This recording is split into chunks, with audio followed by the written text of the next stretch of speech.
Hello friends, welcome to KV special channel. जैसा कि आप सब जानते हो कि मैंने ज्योग्राफी के क्लासेस की सीरीज स्टार्ट की हुई है। पॉपुलेशन आपका टॉपिक पूरा कवर करा दिया है, 5 वीडियोस अपलोड की है उसकी, और उसके क्वेश्चन आंसर्स भी कराए हैं। कुछ भी ऐसा नहीं रहा है पॉपुलेशन में मेरे ख्याल से जो इम्पोर्टेंट हो और मैंने ना कराया हो।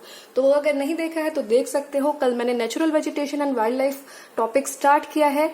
मैंने आपको दिखाया था सिलेबस में कि फॉरेस्ट जो है आपका टॉपिक वो आपके सिलेबस में है। और बात करूं इस टॉपिक की natural vegetation and wild life सिर्फ केवीएस के पर्सपेक्टिव से नहीं, अगर टीजीटी एसएसटी है या फिर पीजीटी ज्योग्राफी है या फिर कोई भी अलग से जीएस सेक्शन, तो देखिए हर एग्जाम में आता है, चाहे वो डीएसएसबी का कोई भी एग्जाम है, 10 ग्रेड 2 है या 10 ग्रेड 4 है, ठीक है। हर एक एग्जाम में जीएस सेक्शन देखने को मिलता है। 20 मार्क्स का किसी में होता है, किसी में 40 मार्क्स का होता है। तो आते क्या है क्वेश्चन जीएस सेक्शन में एनसीईआरटी से ही आते हैं, ठीक है। और हम सोचते हैं पता नहीं कहां से आ गए। अगर एनसीईआरटी की बुक्स ही नहीं पढ़ रखी है साइंस की, एसएसटी की, तो आपको लगता है कि मुश्किल आए हैं, ठीक है। केमिकल इक्वेशंस पिछले साल मैंने पेपर का एनालिसिस किया था, ग्रेड 4 का मैंने पेपर देखा, तो बेटा उसमें केमिकल इक्वेशंस आ गई केमिस्ट्री की। और तो बच्चे कह रहे कि इतना मुश्किल पेपर है, ये है। और मैंने देखा वो 9th क्लास के साइंस की बुक में, आप बिलीव नहीं करोगे, 9th क्लास की बुक का, साइंस की बुक का चैप्टर 1 है और उसी में से कुछ इक्वेशंस बनाई हुई है और उसी में से 4 ऑप्शंस दे दे करके क्वेश्चन पूछ लिया।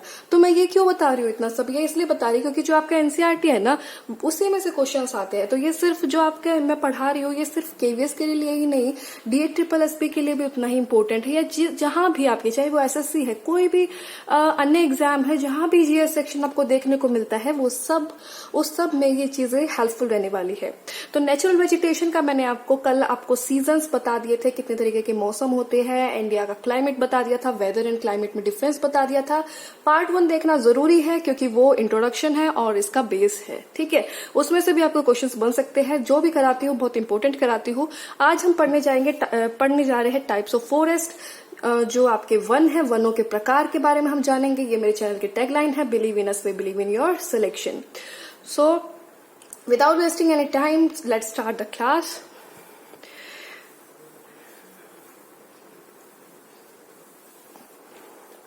एंड आई सीरियसली वांट, देखिए और तो सब चीजें कर लेते हैं बच्चे, मोस्टली स्टूडेंट्स हर एक चीजों पर पकड़ हो जाती है। लेकिन देखिए जीके कितनी ब्रॉड है, ये मैं कहूंगी तो आपको भी लगेगा कि नहीं मैम आप ठीक नहीं कह रहे ऐसा कुछ। लेकिन बच्चे जीके जितनी ब्रॉड है किस वजह से है? क्योंकि इसमें एसएसटी वाली तीनों चीजें हो जाती है, चाहे वो फिजिक्स है, चाहे वो आपकी ज्योग्राफी है या फिर आपका हिस्ट्री है, ठीक है। हिस्ट्री के भी 3 पार्ट्स हो जाते हैं। फिर ज्योग्राफी जो है वो इंडिया की, वर्ल्ड की हो जाती है। फिर सिविक्स इतनी ब्रॉड हो जाती है। बात करें फिर साइंस वाले एरिया की, बायोलॉजी, केमिस्ट्री, फिजिक्स, तो जीएस वाले की, जहां भी आपको देखने को मिल जाए, पढ़ने को मिल जाए, कुछ भी अगर इम्पोर्टेंट है तो वहां से आपको नॉलेज ले लेनी चाहिए, तभी बच्चा जीएस के ज्यादा क्वेश्चन अटेम्प्ट कर पाता है। और आजकल के एग्जाम में क्या होता है, नेगेटिव मार्किंग भी होती है। जितने आपके ठीक नहीं होते उससे ज्यादा कई बार तुक्के मार मार के बच्चे गलत कर लेते हैं, जितने आने होते हैं वो भी नहीं आते। तो जीके में तो खासकर ऐसा करना चाहिए कि आपको नेगेटिव जो नहीं आता उसको छोड़ दो, जितना आता है सिर्फ उसी को अटेम्प्ट करो, तो उसमें ही अच्छा रहता है, ठीक है। So let's start the class. 5 types of forest के बारे में जान रहे हैं। कितने तरीके के हैं? 5 टाइप्स के है बेटा। 5 तरीके के जंगल है या वन है, ठीक है। पहला है हमारा tropical evergreen forest. Evergreen forest, और हिंदी में इसी को कहते हैं हम उष्ण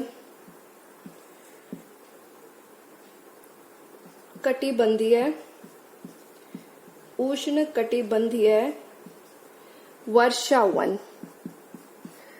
अब एक चीज और बताना चाहूंगी कि ट्रॉपिकल एवरग्रीन फॉरेस्ट जो है ना, एवरग्रीन से ही आपको पता चल रहा है कि सदाबहार, ठीक है। हमेशा यहाँ पर क्या रहेगा, एवरग्रीन, मतलब कि हमेशा हरा भरा रहने वाला फॉरेस्ट, नाम से ही पता चल रहा है आपको। नेक्स्ट एक चीज और बताना चाहूंगी, इन्हीं फॉरेस्ट का, ट्रॉपिकल एवरग्रीन फॉरेस्ट को ही हम ट्रॉपिकल रेन फॉरेस्ट के नाम से भी जानते हैं। ट्रॉपिकल रेन फॉरेस्ट की वजह से भी जानते हैं। अब इसके बारे में थोड़ी सी इसके कैरेक्टरिस्टिक्स देखते हैं कि क्या क्या है इसमें इम्पोर्टेंट। तो बेटा सबसे पहली बात है, ये जो जंगल होते हैं, ये ट्रॉपिकल एवरग्रीन फॉरेस्ट है या ट्रॉपिकल रेन फॉरेस्ट है, इन जंगलों में पहली चीज ये है कि बेटा यहाँ पर रेन जो होती है, हैवी रेनफॉल देखने को मिलती है। ठीक है, हैवी रेनफॉल, बहुत अधिक वर्षा यहाँ देखने को मिलती है। दूसरी तरफ दूसरा पॉइंट आपका ये हो जाएगा, दूसरी बात ये है कि जब रेनफॉल इतनी हैवी है तो हरियाली यहाँ पर बहुत ज्यादा होती है। क्या होती है? हरियाली यहाँ पे बहुत ज्यादा होती है, और जो पेड़ होते हैं वो भी काफी बड़े बड़े होते हैं और काफी डेंस फॉरेस्ट होते हैं, ये काफी घने फॉरेस्ट होते हैं। और बच्चे क्या है कि सनलाइट जो है ना, सूर्य की किरण इतने करीब करीब और इतने लंबे लंबे और इतने घने फॉरेस्ट होते हैं कि जो सूरज की जो रोशनी है वो जमीन तक नहीं पहुंच पाती। क्यों? क्योंकि पेड़ों की जो हाइट है वो इतनी टॉल है, ऊपर से वो इतने हरे भरे और काफी घने पेड़ यहाँ पर देखने को मिलते हैं। तो सनलाइट जो है डजंट रीच द ग्राउंड, जमीन तक नहीं पहुंच पाती। ठीक है, क्योंकि ये क्या होते हैं? घने होते हैं या फिर डेंस फॉरेस्ट होते हैं। फिर और क्या है इसके बारे में जानने का कि बेटा यहाँ पर ना, अब ये कहोगे कि सदाबहार एवरग्रीन कैसे रहते हैं, तो बेटा यहाँ पर जो पेड़ जो ट्रीज की जो स्पीसीज है ना, या कह लीजिए पेड़ों की जो प्रजातियां है वो बहुत अनेक प्रकार की यहाँ देखने को मिलती है। तो बेटा अलग अलग प्रकार की जो पेड़ों की हमें क्या मिलती है, प्रजातियां मिलती है। तो कोई प्रजाति किसी समय में पत्ते, किसी प्रजाति के किसी समय में पत्ते गिरते हैं, किसी सीजन में कोई और पेड़ की किस्म है जो किसी और सीजन में गिराती है। तो एज अ रिजल्ट क्या होता है कि ये जो फॉरेस्ट है ये हमेशा हमें हरे भरे और ग्रीन देखने को मिलते हैं। इसी वजह से इनको ट्रॉपिकल एवरग्रीन फॉरेस्ट कहते हैं। और यहाँ रेन बहुत ज्यादा होती है तो यहाँ पे इनको ट्रॉपिकल रेन फॉरेस्ट के नाम से भी हम लोग इसको जानते हैं। तो उष्ण कटिबंधीय सदाबहार वन या फिर उष्ण कटिबंधीय वर्षा वन इसको हम कहते हैं। नेक्स्ट बात हमारी जानने की इसमें यह आ जाती है बेटा कि यहाँ पर जो पेड़ों की किस्म है, इंपॉर्टेंट ट्रीज, कई बार क्वेश्चंस आ जाते हैं कि जो ट्रॉपिकल एवरग्रीन फॉरेस्ट है उनमें 4 ऑप्शंस दे देंगे कि ये पेड़, इनमें से कौन सा पेड़ हमें, पेड़ की किस्म हमें देखने को मिल जाती है, कौन से पेड़ की प्रजाति हमें यहाँ देखने को मिल जाती है। तो ये जानना जरूरी है कि यहाँ पर कौन कौन से ट्रीज हमें देखने को मिलते हैं। ठीक है, तो एज मैंने आपको बताया कि यहाँ पर टॉल ट्रीज होते हैं, काफी डेंस फॉरेस्ट होते हैं ये। तो हमें यहाँ पर देखने को मिलते हैं, उनका नाम है महोगनी, महोगनी, फिर एबोनी एंड रोजवुड। ये पेड़ों की प्रजातियां हैं जो हमें यहाँ देखने को मिलती है। ठीक है, और अगर हिंदी वाले स्टूडेंट्स ये जानना चाह रहे हो कि महोगनी, एबोनी और रोजवुड को क्या कहेंगे, तो बेटा इनके ना हिंदी में भी हिंदी वाले बच्चे भी इसी नाम से इन पेड़ों को याद करेंगे। क्योंकि हिंदी जो आपका हिंदी में मतलब लिखा आता है, इंग्लिश में भी होता है क्वेश्चन और हिंदी में भी होता है, तो हिंदी में भी ये आपको ऐसे ही लिखे हुए मिलेगी, महोगनी और एबोनी और रोजवुड। ठीक है, इसी तरीके से आपको ऑप्शन में दिए जाएंगे। ये नहीं है कि इनकी कोई और आपको ट्रांसलेशन देखने को मिलेगी। तो आपको भी, हिंदी वाले स्टूडेंट्स को भी यही ट्रीज के नेम्स लर्न करने हैं।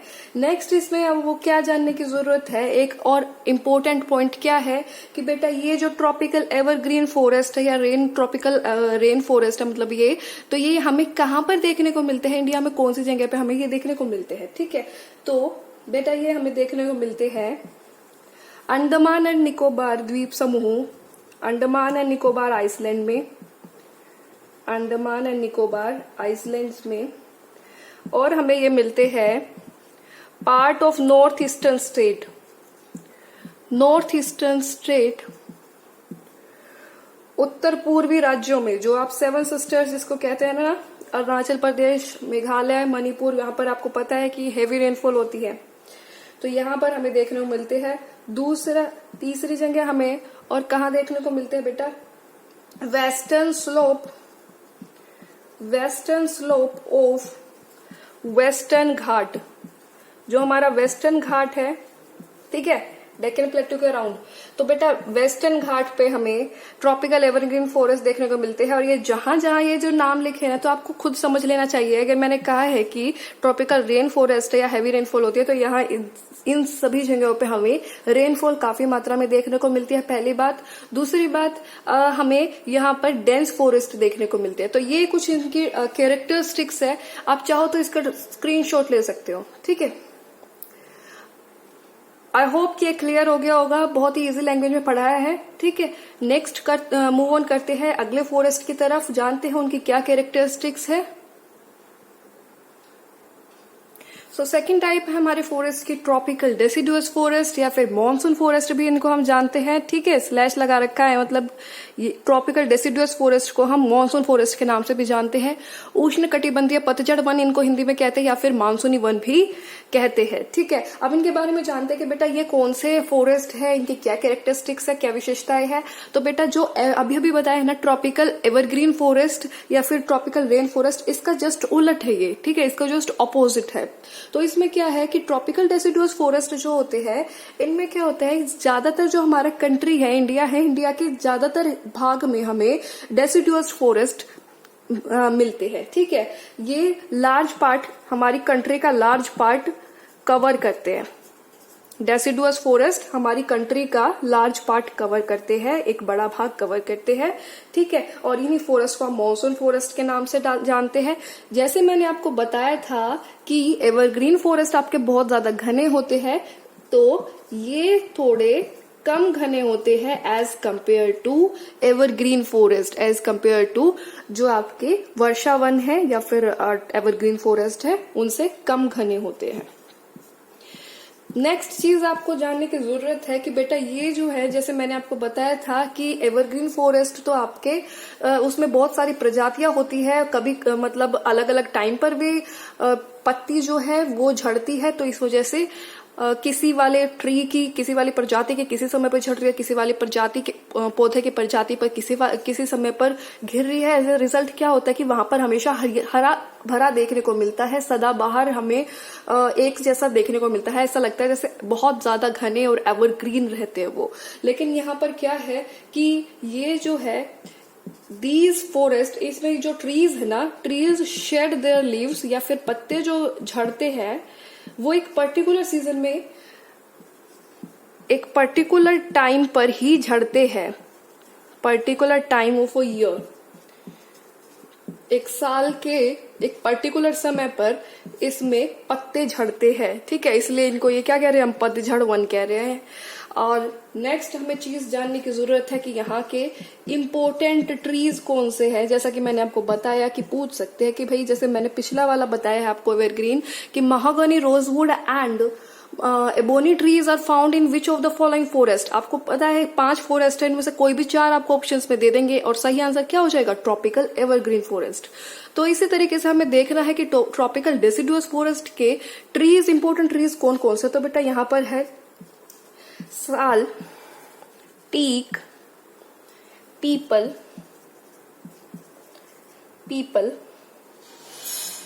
नीम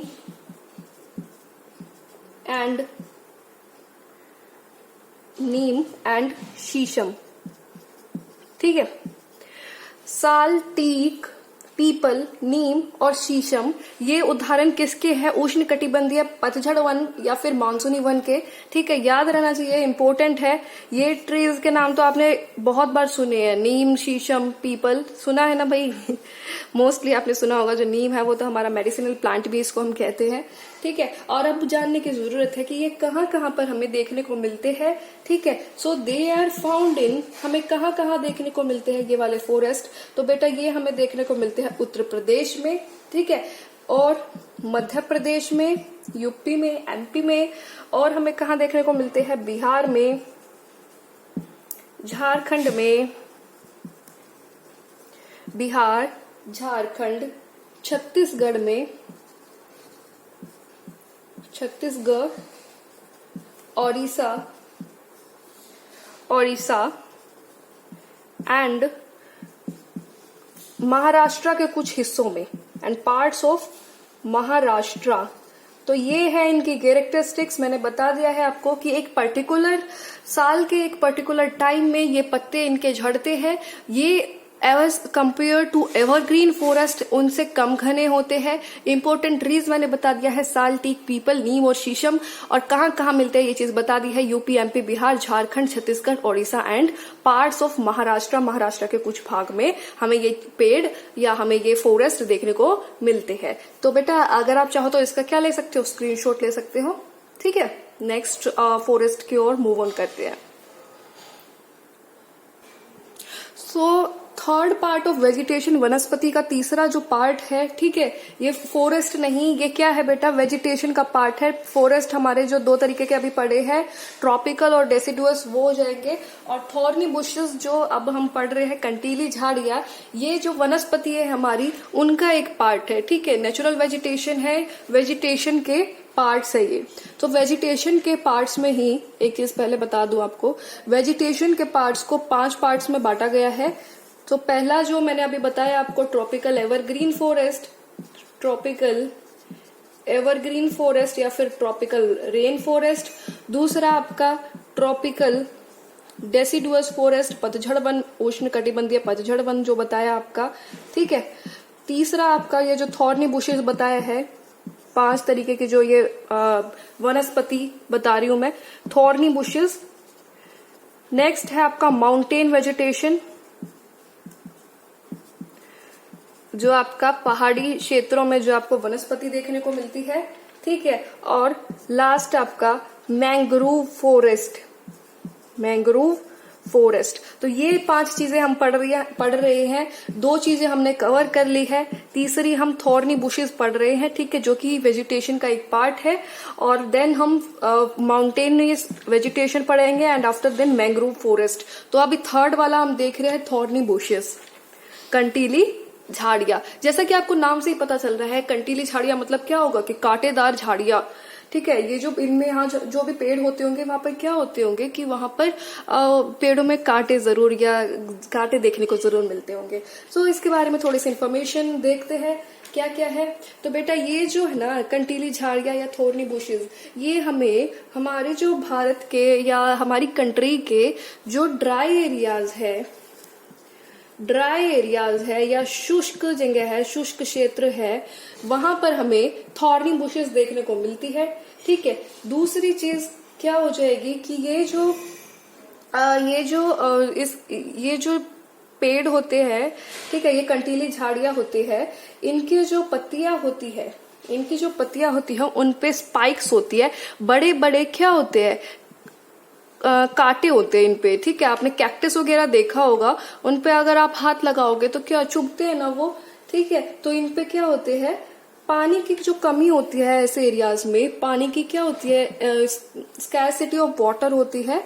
तो यहाँ पर जो हमें पत्ते जो मिलते हैं वो लॉस ऑफ ट्रांसपिरेशन की वजह से हमें इस तरीके के मिलते हैं, जिसमें स्पाइक्स होती है और ये पानी की इनको कम जरूरत होती है। ठीक है, इस तरीके के हमें यहाँ पर पेड़ देखने को मिलते हैं। So leaves are in the form of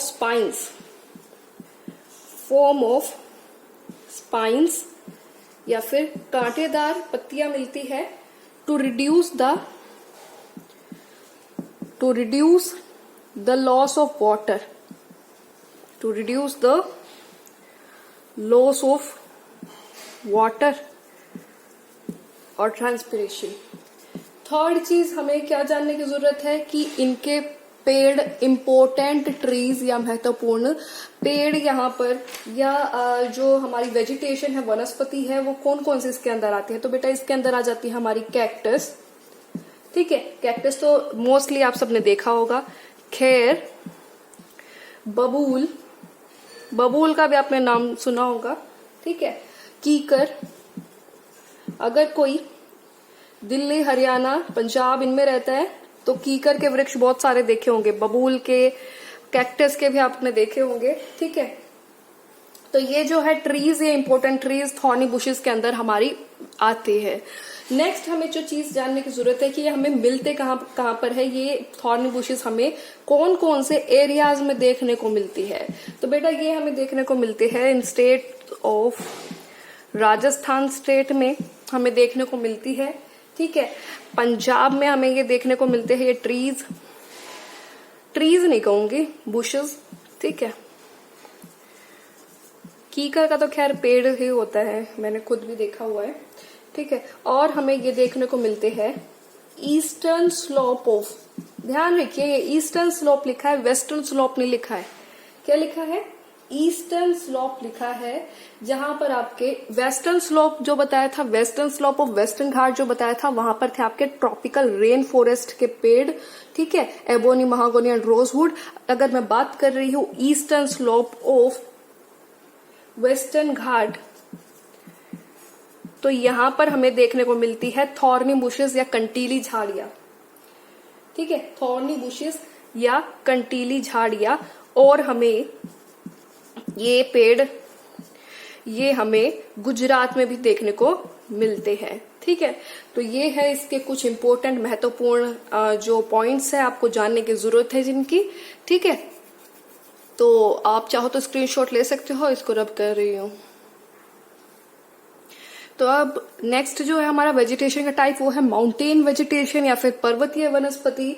तो बेटा जो पर्वतीय वनस्पति है, आपको नाम से ही पता चल रहा है कि ये माउंटेन पे होती होगी, पर्वत पे हमें ये देखने को मिलती होगी। तो बहुत सारी हमें प्रजाति देखने को मिलती है according to the height of the mountain. Mountain की जितनी हाइट है उसके अनुसार हमें अलग अलग प्रजाति की वनस्पति हमें देखने को मिलती है, ठीक है। और जैसे ही हाइट इंक्रीज होती है, जैसे ही हाइट इंक्रीज होती है या ऑल्टीट्यूड इंक्रीज होता है, ठीक है, जितनी ज्यादा हाइट होगी टेम्परेचर क्या होगा, टेम्परेचर गिरता जाएगा, टेम्परेचर फॉल होता जाएगा, ये एक फैक्ट है। अब सी लेवल के 1500 मीटर से लेकर 2500 मीटर तक देखे तो हमें मोस्ट ऑफ द ट्रीज, ज्यादातर ट्रीज किस शेप में देखने को मिलते हैं, हमें कॉनिकल शेप में देखने को मिलते हैं। किस शेप में देखने को मिलते हैं? कॉनिकल शेप में। और कॉनिकल को हम क्या कहते हैं? शंक्वाकार।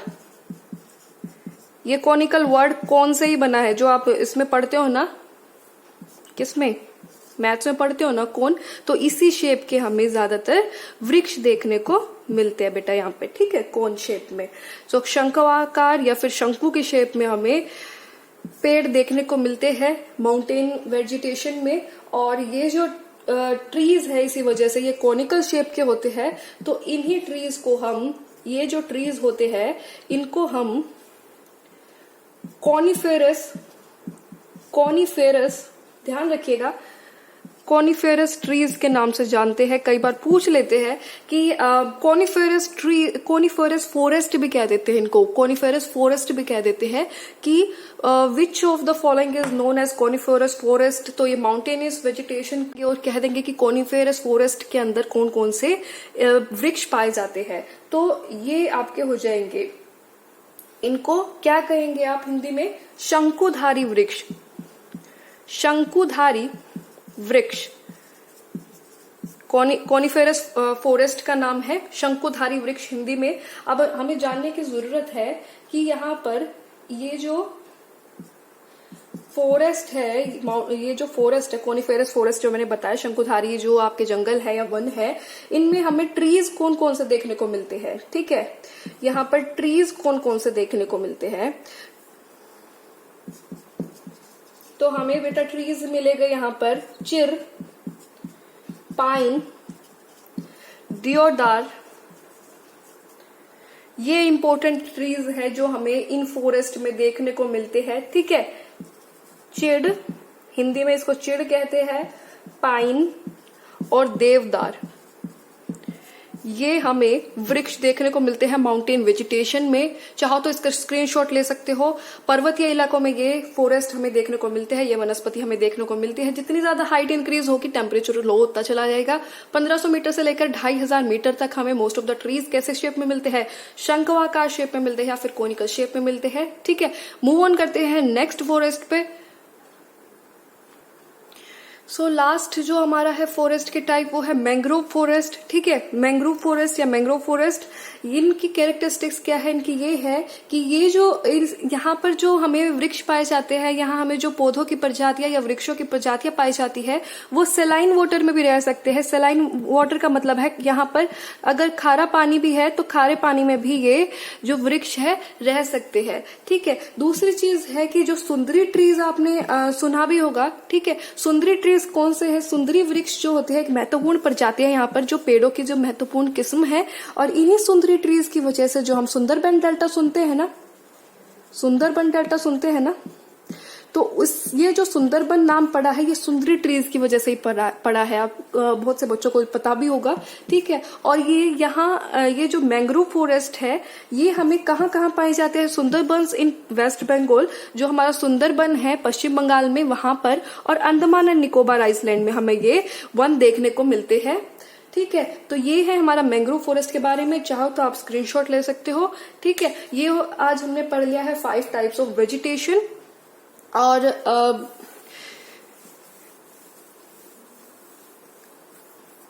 सो नेक्स्ट क्लास में हम जानेंगे कि हम वाइल्ड लाइफ के बारे में, वन्य प्राणी जो है पार्ट 3 में इसके बारे में पढ़ेंगे, और देन क्वेश्चन आंसर्स जरूर करेंगे। क्वेश्चन आंसर्स की सीरीज करेंगे जैसे पॉपुलेशन एंड सेंसस में की है। अगर नहीं देखा है तो वो सब आप देख सकते हो, डिस्क्रिप्शन बॉक्स में लिंक प्रोवाइड कर दूंगी। जो natural vegetation and wild life है उसका भी फर्स्ट पार्ट का, और पॉपुलेशन वाले का भी। ठीक है, वीडियो को ज्यादा से ज्यादा शेयर कीजिए। कोई अगर प्रॉब्लम है, कोई डाउट है तो आप कमेंट बॉक्स में मुझसे पूछ सकते हैं, मैं जरूर रिप्लाई करूंगी। आपने वीडियो देखी उसके लिए thank you so much and all the best for your future.